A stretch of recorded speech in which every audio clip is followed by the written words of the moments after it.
بسم اللہ الرحمن الرحیم۔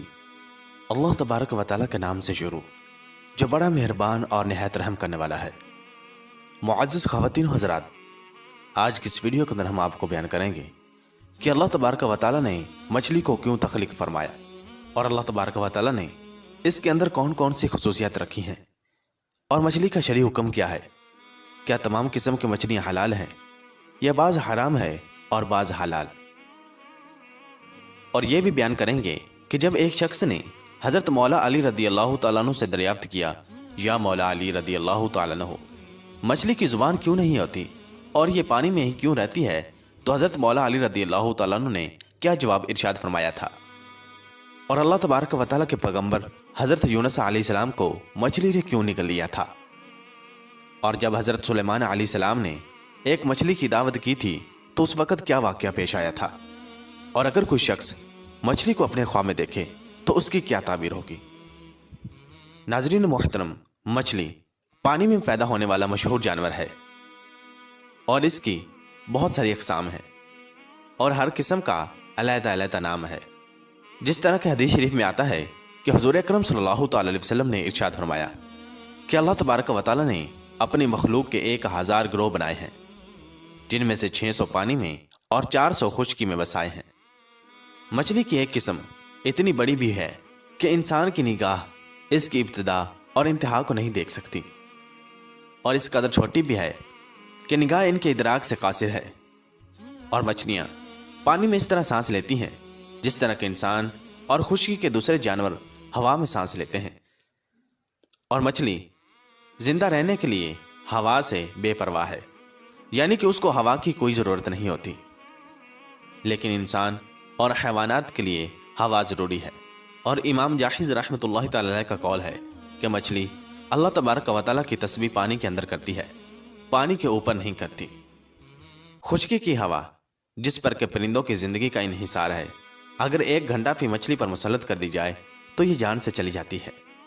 معزز دوستو، ماہرین حیوانات کا کہنا ہے کہ مچھلی کا معدہ اس کے منہ کے قریب ہونے کی وجہ سے سرد مزاج ہوتا ہے، یہی وجہ ہے کہ وہ بہت کھاتی ہے۔ مچھلی کی گردن نہیں ہوتی اور اس کے شکم میں ہوا بالکل داخل نہیں ہوتی، اور نہ وہ بولتی ہے۔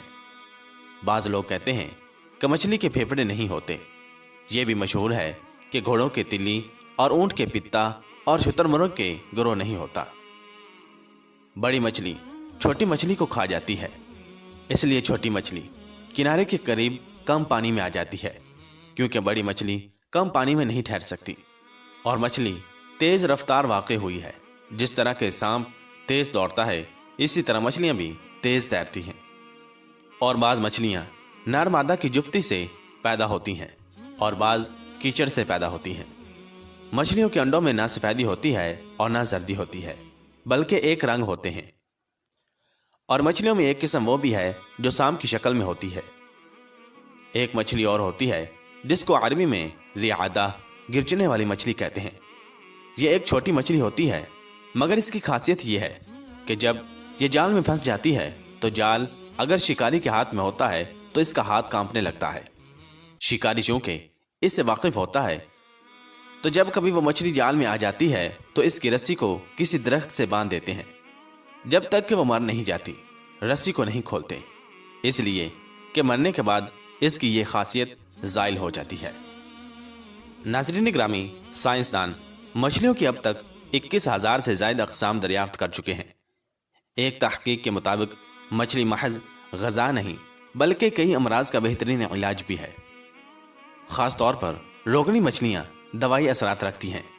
ان کے کھانے سے ایسے کئی امراض سے جن کا جسم کے مدافعتی نظام سے گہرا تعلق ہوتا ہے بچاؤ بہت آسان ہو جاتا ہے۔ مچھلی میں جو روگنی تیزاب پائے جاتے ہیں وہ اومیگا 3 کہلاتے ہیں۔ یہ تیزاب جسم میں ایسے ہارمونی اجزاء کی تیاری روک دیتے ہیں جو ہر قسم کے امراض ان میں اضافے اور شدت کا سبب ہوتے ہیں۔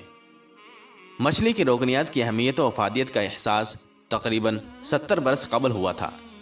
اس وقت یہ بات زیر غور آئی تھی کہ دنیا کے انسانوں کے لیے چربی مضر صحت ثابت ہوتی ہے، تو آخر اسکیمو بے حساب چربی کھا کر امراض سے کیوں محفوظ رہتے ہیں؟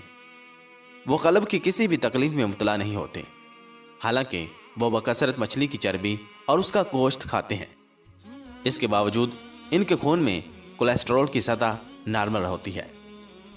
اس کی اصل وجہ یہ ہے کہ اسکیمو روزانہ جو سمندری غذائیں کھاتے ہیں وہ تمام کی تمام اومیگا 3 روغنی تیزابوں پر مشتمل ہوتی ہیں۔ ساحلی علاقوں میں رہنے والے افراد امراض قلب کا کم شکار ہوتے ہیں، اس لیے کہ وہ مچھلی زیادہ کھاتے ہیں۔ مچھلی کم مقدار میں بھی قلب کی محافظ ہوتی ہے۔ چند اقسام کی مچھلیاں مختلف رنگ بھی پہچان سکتی ہیں۔ آرچر نامی مچھلی انسانی چہرے پہچاننے کی صلاحیت رکھتی ہے۔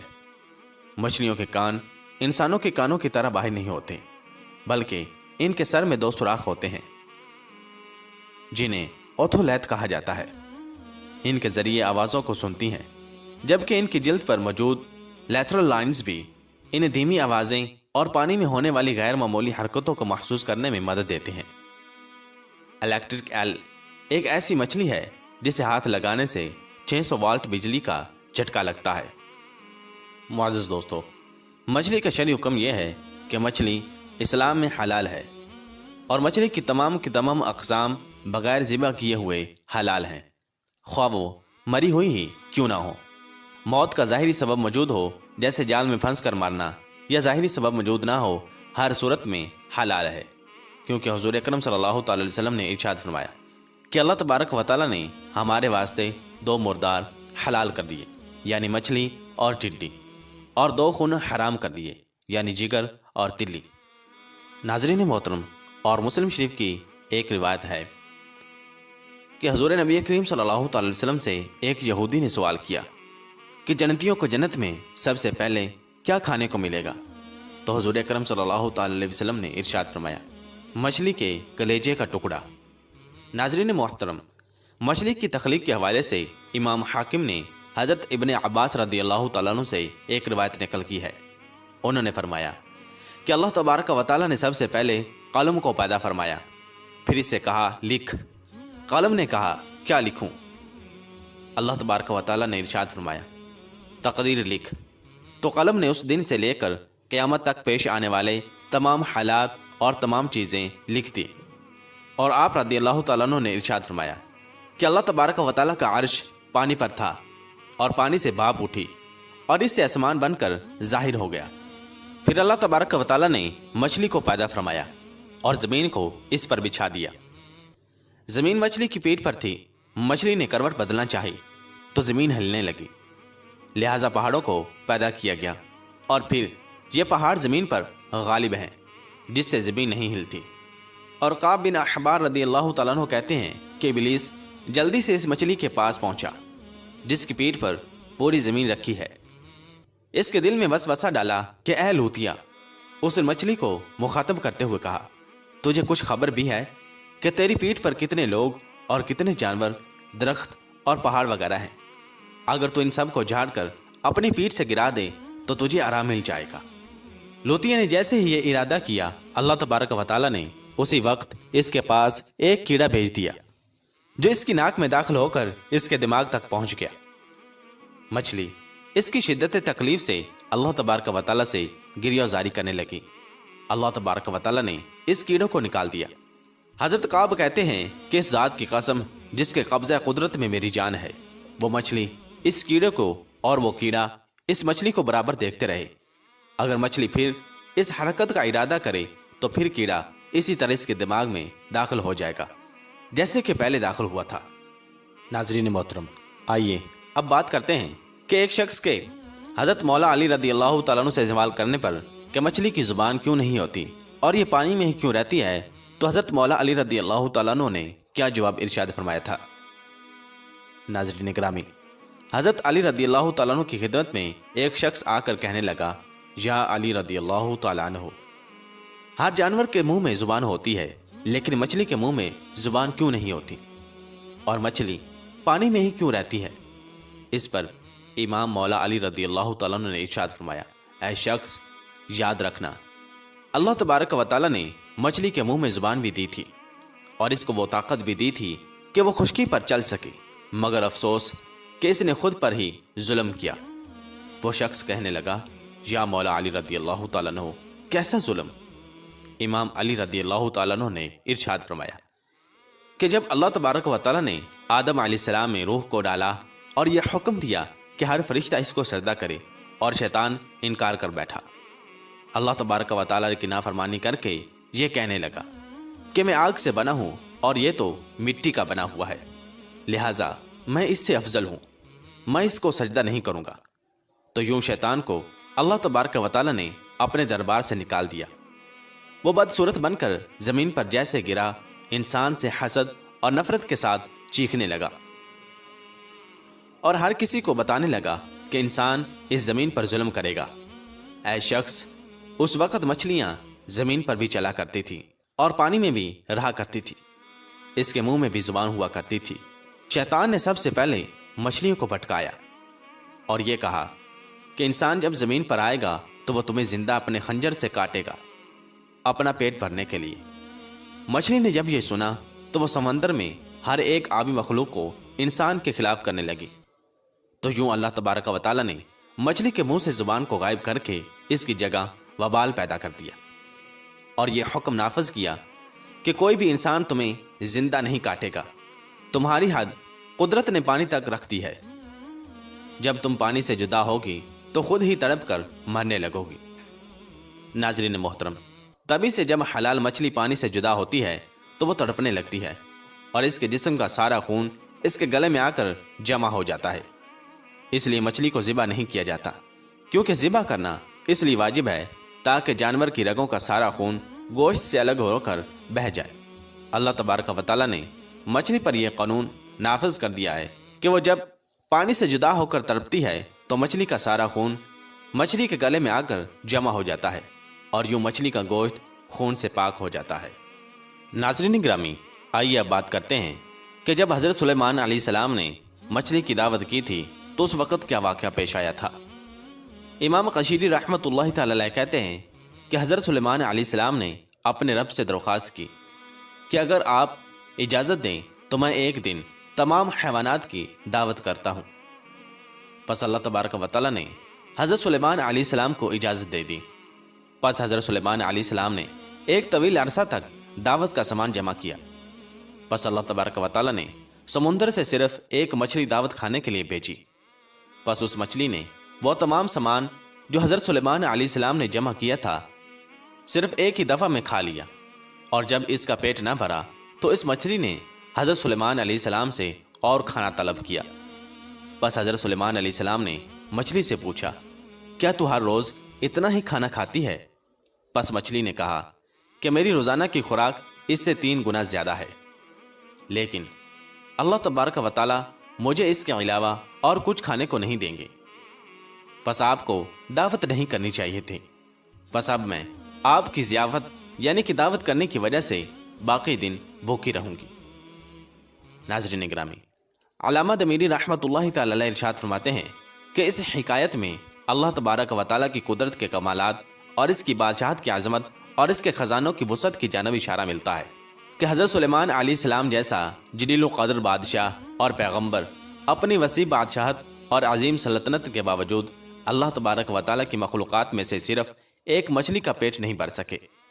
پس پاک ہے وہ ذات جو اپنی بے شمار مخلوقات کے رزق کی حفاظت فرماتی ہے۔ ناظرین گرامی، آئیے اب بیان کرتے ہیں کہ اللہ تبارک و تعالیٰ کے جلیل القدر پیغمبر حضرت یونس علیہ السلام کو ایک مچھلی نے کیوں نکل لیا تھا۔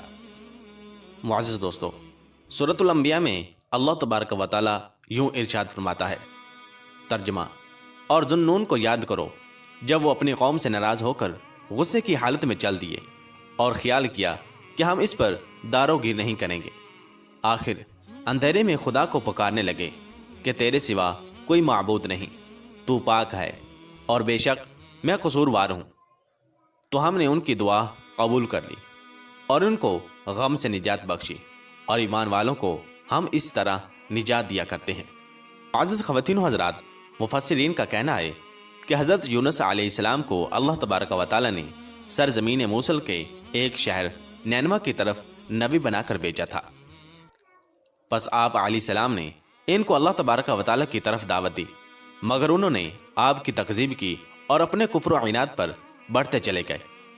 جب ایک طویل مدت گزرنے کے باوجود وہ ایمان نہ لائے تو آپ علیہ السلام ان سے الگ ہو گئے اور ان کو 3 دن بعد عذاب آنے کی وعید سنائی۔ حضرت ابن مسعود رضی اللہ تعالیٰ عنہ ارشاد فرماتے ہیں کہ جب یونس علیہ السلام ان سے الگ ہوئے اور انہوں نے نزول عذاب کو یقینی محسوس کیا تو اللہ تبارک و تعالیٰ نے ان کے دلوں میں توبہ اور رجوع کرنے کے جذبات پیدا کر دیے، اور انہوں نے آپ علیہ السلام کے ساتھ جو بدسلوکی کی اس پر نادم و پشیمان ہوئے اور عاجزی کے اظہار کے لیے ٹاٹ کے لباس پہن لیے، اور سب مل کر اللہ تبارک و تعالیٰ کی بارگاہ میں زور زور سے رونا اور گڑانا شروع کر دیا، اور اللہ تبارک و تعالیٰ سے توبہ کرنے لگے اور معافی طلب کرنے لگے۔ بس اللہ تبارک و تعالیٰ نے اپنی قوت و طاقت اور رحمت سے ان پر آیا ہوا عذاب ٹال دیا جو اندھیری رات کی طرح ان پر منڈلا رہا تھا۔ الغرض آپ علیہ السلام قوم کے ساتھ ناراض ہو کر بستی سے نکلے اور ایک کشتی میں سوار ہوئے۔ کشتی ہچکولے کھانے لگی اور موجوں کے بھنور میں پھنس گئی اور ڈوبنے لگی اور بوجھل ہو گئی۔ قریب تھا کہ کشتی والے سب غرق ہو جاتے، مگر کشتی والوں نے مشورہ کیا کہ ہم آپس میں قرعہ اندازی کر لیں، جس کے نام قرعہ نکل آئے اس کو دریا میں پھینک دیتے ہیں تاکہ کشتی کا بوجھ ہلکا ہو سکے اور ڈوبنے سے بچ جائیں۔ جب قرعہ اندازی ہوئی تو قرعہ آپ کے نام نکلا، لیکن وہ لوگ آپ علیہ السلام کو دریا میں نہیں پھینکنا چاہتے تھے۔ دوسری دفعہ بھی قرعہ اندازی کی تو آپ علیہ السلام کا ہی نام نکلا۔ پھر تیسری بار قرعہ اندازی ہوئی، پھر بھی آپ علیہ السلام کا نکلا۔ اب وہ بڑا معاملہ پیش آیا جو اللہ تبارک و تعالیٰ چاہتا تھا، چنانچہ حضرت یونس علیہ السلام نے اپنے آپ کو سمندر کے حوالے کر دیا، اور ادھر اللہ تبارک و تعالیٰ نے ایک مچھلی کو بھیج دیا کہ حضرت سلیمان علیہ السلام کو صحیح سلامتی کے ساتھ نگلے۔ حضور اکرم صلی اللہ تعالیٰ علیہ وسلم ارشاد فرماتے ہیں کہ جب اللہ تبارک و تعالیٰ نے حضرت یونس علیہ السلام کو مچھلی کے پیٹ میں قید کرنے کا ارادہ کیا تو مچھلی کو حکم دیا کہ ان کے گوشت کو نہ کھائے اور ان کی ہڈی نہ توڑے۔ چنانچہ مچھلی نے یونس علیہ السلام کو نگل لیا۔ پھر وہ مچھلی سمندر میں اپنے مسکن کی طرف روانہ ہو گئی۔ جب سمندر کی تہہ میں پہنچ گئی تو یونس علیہ السلام نے کچھ آہٹ سنی۔ دل میں سوچا کہ یہ کیا ہے؟ اللہ تبارک و تعالیٰ کی طرف سے پیغام ملا جبکہ وہ مچھلی کے پیٹ کے اندر تھے کہ یہ سمندر کی مخلوقات کی تسبیح ہے۔ یہ سن کر حضرت یونس علیہ السلام نے مچھلی کے پیٹ میں اللہ تبارک و تعالیٰ کی پاکی بیان کی۔ فرشتوں نے یونس علیہ السلام کی تسبیح سنی تو انہوں نے کہا، اے پروردگار، ہم دور دراز سرزمین میں ایک نہایت ہی پست آواز سن رہے ہیں، یہ کیا ہے؟ اللہ تبارک و تعالیٰ نے ارشاد فرمایا کہ وہ میرا بندہ یونس علیہ السلام ہے، میں نے اسے مچھلی کے پیٹ میں سمندر کے اندر قید کر دیا ہے۔ فرشتوں نے کہا کہ وہ تو نیک بندہ ہے، روزانہ اس کی طرف سے آپ کی خدمت میں عمل صالح آتا ہے۔ اللہ تبارک و تعالیٰ نے ارشاد فرمایا، بے شک اسی وقت فرشتوں نے حضرت یونس علیہ السلام کے لیے سفارش کی۔ اللہ تبارک و تعالیٰ نے مچھلی کو حکم دیا تو اس نے یونس علیہ السلام کو ساحل پر ڈال دیا، جیسا کہ فرمان باری تعالیٰ ہے، ہم نے یونس علیہ السلام کو ایک کھلے میدان میں بیمار کی حال میں ڈال دیا۔ ناظرین گرامی، اللہ تبارک و تعالیٰ نے حضرت یونس علیہ السلام کو بے آب و گیا اور چٹیل میدان میں ڈال دیا جو درختوں، پہاڑوں وغیرہ سے خالی تھا، اور وہ ایسے ہی بیمار کی طرح تھے جیسے گوشت کے لوتھڑے میں جان پڑنے کے بعد بچہ ہوتا ہے جبکہ اس کے اعضاء اچھی طرح واضح نہ ہو، مگر یہ کہ حضرت یونس علیہ السلام کے اعضاء میں کسی قسم کا نقصان واقع نہیں ہوا تھا، اور اللہ تبارک و تعالیٰ نے ان کو ایک کدو کی بیل کا سایہ پہنچا دیا، اور ایک پہاڑی بکری صبح و شام آ کر ان کو دودھ پلایا کرتی تھی۔ اور وہاں حضرت یونس علیہ السلام کے اور کدو کی بیل اگانے میں مصلحت یہ تھی کہ اس کی خاصیت یہ ہے کہ مکھیاں اس کے پاس نہیں جاتی۔ جس طرح کدو کے بیل کے پتوں کا عرق اگر کسی جگہ پر چھڑک دیا جائے تو وہاں بھی مکھیاں نہیں جاتی۔ چنانچہ حضرت یونس علیہ السلام اس کدو کی بیل کے نیچے صحت یاب ہونے تک قیام پذیر رہے اور آپ علیہ السلام کا بدن درست ہو گیا۔ معزز دوستو، آئیے اب بات کرتے ہیں کہ اگر کوئی شخص مچھلی کو اپنے خواب میں دیکھے تو اس کی کیا تعبیر ہوگی۔ ناظرین محترم، اہل علم کا کہنا ہے کہ مچھلی کو اپنے خواب میں دیکھنا اس بات کی نشانی ہے کہ وہ بادشاہ کا وزیر بنے گا، اور اگر کوئی شخص خواب میں دیکھے کہ وہ مچھلیوں کو پکڑ رہا ہے تو یہ اس بات کی علامت ہے کہ وہ بادشاہ کے لشکر سے مال حاصل کرے گا۔ اگر کسی نے اپنے آپ کو کنویں میں مچھلی پکڑتے ہوئے دیکھا تو اس کی تعبیر یہ ہے کہ صاحب خواب لوتی ہے، اور اگر کسی نے یہ دیکھا کہ یہ صاف پانی میں سے مچھلی کا شکار کر رہا ہے تو اس کے لیے نیک لڑکے کی بشارت ہے، اور خواب میں تلی ہوئی مچھلی کو دیکھنا اس بات کی علامت ہے کہ صاحب خواب دینی دعوت کو قبول کرے گا یا اس کی دعا قبول ہوگی، اور بڑی مچھلیوں کو دیکھنا مال غنیمت کی طرف اشارہ ہوتا ہے، اور چھوٹی مچھلیوں کو دیکھنا علائم و مصائب کی طرف اشارہ ہوتا ہے، کیونکہ چھوٹی مچھلیوں میں گوشت کی نسبت کانٹے زیادہ ہوتے ہیں، اور چھوٹی مچھلی کو کھانے میں بھی پریشانی زیادہ ہوتی ہے۔ اور اگر کسی شخص نے دریا میں تازہ مچھلی کسی قسم کے آلہ کے ذریعے شکار کی ہے تو اس کی تعبیر ہے کہ وہ رزق حلال میں سعی یعنی کہ کوشش کر رہا ہے، اور اس کو وہ حاصل کر لے گا۔ اللہ تبارک و تعالیٰ سے دعا ہے کہ اللہ تبارک و تعالیٰ ہمیں اپنی تمام نعمتوں کی قدر کرنے کی توفیق عطا فرمائے، آمین، بجاہ نبی الامین صلی اللہ تعالی علیہ وسلم۔